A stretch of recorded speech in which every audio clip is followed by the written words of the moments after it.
Good morning, everyone. This is Lynn Sugiyama speaking on behalf of the Arizona Buddhist Temple here in Phoenix, Arizona. I want to thank you for watching us on the Arizona Buddhist Temple Facebook webpage and also on the YouTube channel Dharma in the Desert. Today, we are commemorating our loved ones for this month of September. This is our Shotsuki Hoyo for the month of September.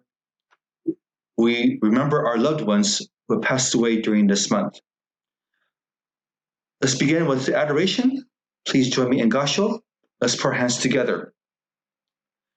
For this September Shotsuki Hoyo, we remember our loved ones who passed away during this month. Reverently, we come before the shrine of the Amida Buddha. And with gratitude, we have brought our offerings of love and devotion. We earnestly resolve to strive to understand the holy teachings and to walk every day in the blessed path so that we attain perfect nirvana, perfect peace. Please join me in Gasho. Namo Amida Butsu, Namo Amida Butsu, Namo Amida Butsu. I will now read the Shotsuki Hoyo list for the month of September. This is in memory of Haruko Jin Hirohata, in memory of Rose Yoshie Hirohata, in memory of Hisae Eri Inoshita, in memory of Jiro Ishikawa, in memory of Yoshiharu Kajimura, in memory of Sueo Kimura, in memory of Wataru Kato, in memory of Isamu Kawamoto, in memory of George Gunichi Matsumori, in memory of Shizu Matsumoto, in memory of Kazue Matsuo, in memory of Hisa Itogawa, in memory of Hatsuyo Mizukami, in memory of Reverend Kojun Nagoya, in memory of Hana Nakamura, in memory of Hiroyuki Nomura, in memory of Kensaku Nomura, in memory of Akiko Okabayashi, in memory of Hatsuno Okuma, in memory of Tokujiro Okuma, in memory of Gail Reese, in memory of Shizuko Ruklovich, in memory of Tomio Sambo, in memory of Misao Sasaki, in memory of Mieko Sato, in memory of Suzy Shizue Sato, in memory of T.S.I. Schroeder, in memory of Larry Shimabukuro, in memory of Yayako Sugiyama, in memory of Ayako Sumida,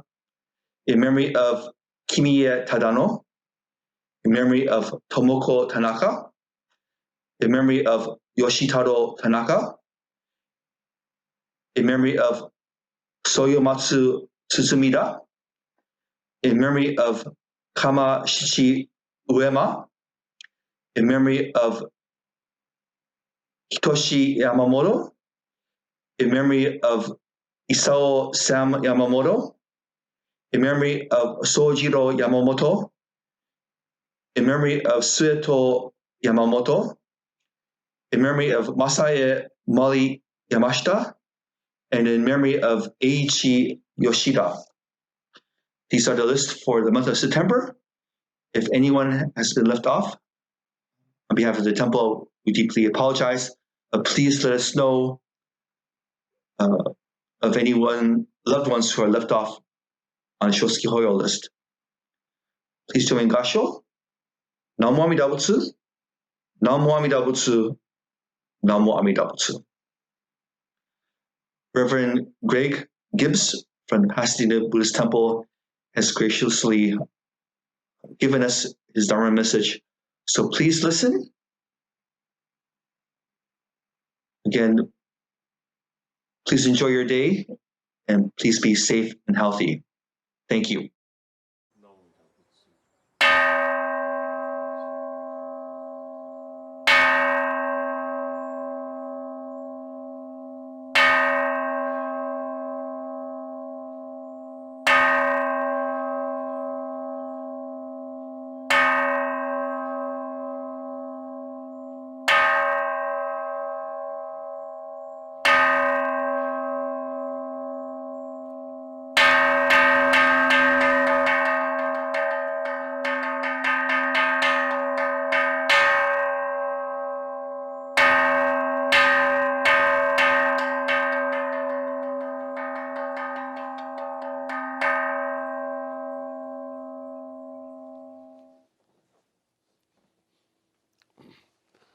Namo Amida Butsu, Namanda Butsu, Namo Amida Butsu, Namanda Butsu, Namo Amida Butsu, Namanda Butsu.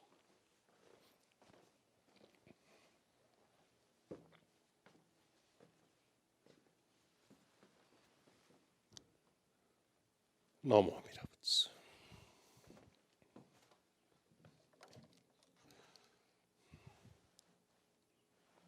Well, good morning, and again, thank you for viewing this recorded service and Dharma Talk. It is August 2020, and in August, it's usually a time when Buddhist monks, nuns, and priests engage in a study retreat. In Japan, they still use the Sanskrit term for that, ongo. We use a Japanese term, fuken, but it's a nickname. And so sometimes our ministers in Japan don't know what we're talking about, but we use the contraction of a longer term, fuken. But we do this every year. We have both a regional and a national fuken. This year, it's going to be all cyber. August 19th, I will sit in front of a computer and I will listen to talks by Dr. Mark Blum on the Mahaparinirvana Sutra. And it'll be nice, but it'll take 2 hours of my time. Usually the ministers gather together, often in Berkeley, and this takes us away from our temples, from our communities, and from our families for a few days. So if I may, let me share an experience from 11 years ago when I was getting ready to go off to this study session, this fuken, out of town as it usually is. I was going to go up to the beautiful Jodo Shinshu Center. And that year, 11 years ago, I was also on the board of trustees for the graduate school. So I had an IBS meeting, we had an Eitaikyo service for the graduates who had passed away, and then we had the 2 days of the study session. I don't remember what we studied that year. But what I remember is the night before, I got on the plane to go up to Berkeley, having dinner with my family, and my wife was telling my younger son, Ren, who at that time was just 4, that Daddy's going to be going away for a week. And the tears just started to stream down Ren's face, you know. And my wife teased him and said, "Oh, you're just sad because you won't be able to play your Game Boy and watch TV as much as when Daddy's here." I'm more liberal on these issues. And he said, "No, it's because I love Daddy." And this is a very tender moment for me and a lovely remembrance of mine. It's moments like these that make parenting so rewarding. You don't want to make your children cry, but it's very touching to know that they care about you. Now, I'm a minor scholar within our tradition. I'm not Hoshu Matsubashi or Dennis Hirota or even Ken Tanaka, but I am a minor scholar within our tradition.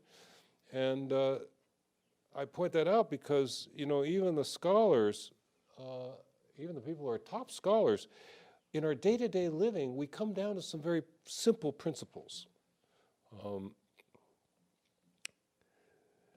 And we're calling this anecdote of going off to this study session. I do believe it was Omine Sensei we studied with that year. He talked about connection between Heidegger and Shinran, which is very detailed, very complex, and you don't need to know. But the important part is that my son was going to miss me, and that really touched me. Nothing is more important than the love that we share with our friends and families. To value the love of family and friends, you don't need Buddhism to teach you this, but to place that love in a broader context of living meaningful lives, this we do need sometimes, you know. And we rely on the resources that we have. I took classes on Hinduism and Buddhism as an undergraduate in college, and at Fresno State, the guy who covered Hinduism was okay. He was very good in certain areas and not so good in others. But that was Dr. Robert Elder. But the guy who covered Buddhism, Elton Hall, was not very good. And I took the classes anyway, because it gave me a chance to accrue 3 more units towards graduation, studying something I wanted to study, the Buddha Dharma. But he wasn't a top scholar. And Elton, one time, he got off on this thing about Jodo Shinshu. So, I heard this Jodo Shinshu tradition. Yes, they believe Buddha loves me, this I know, because the sutras tell me so. Well, our members have gotten tired of hearing that, and I'll tell you 2 things. One is what you all know, that no Jodo Shinshu temple has ever had a song, Buddha loves me, this I know, because the sutras tell me so. But you know what? Soto Zen has. In Hawaii, that was a Soto Zen song. And what I'm going to say to you is, it's all right. That's all right. It's all right to have a very simple perspective. Underneath all this thought, all this theory, all this meditation, we have to get back to living a life where nothing is more important than the love of friends and family. And we have to learn to take in the fact that people care about us. You have to take in the love of others. Buddha loves me, this we know. Yes, indeed.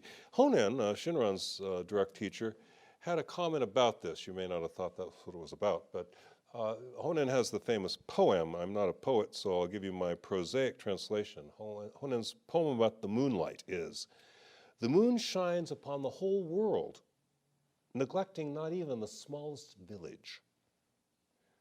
However, its beauty is only appreciated by those who gaze upon it." You are loved. Every one of you is loved. But if you don't take it in, if you don't go, yeah, that's my son, yeah, that's my friend, that's my niece, that's my sister, they care about me. If you don't take it in, it won't nurture you. This very simple perspective, yes, the Buddha loves you. This you know because we told you so, because the sutras tell us, because Shinran told us, yes, there's more to it than that, a lot more to it than that. But that's part of it. There is a love extended to us, an acceptance, a caring that is extended to us, and we need that. But just like the moonlight illumines the evening, but if you don't gaze on the moon, you miss it. You miss the beauty of it. We are still alive because people care about us. We couldn't make it alone. Not a one of us could make it alone. But we need to know that. We need to take it in. And it's hard, It's hard to take it in. It's hard to express it sometimes. But our children can be more direct. And that's why sometimes it is children who bring us back to what is truly important. That same day that my then 4-year-old son, Ren, started to cry because he knew I'd be gone for a week, my wife expressed a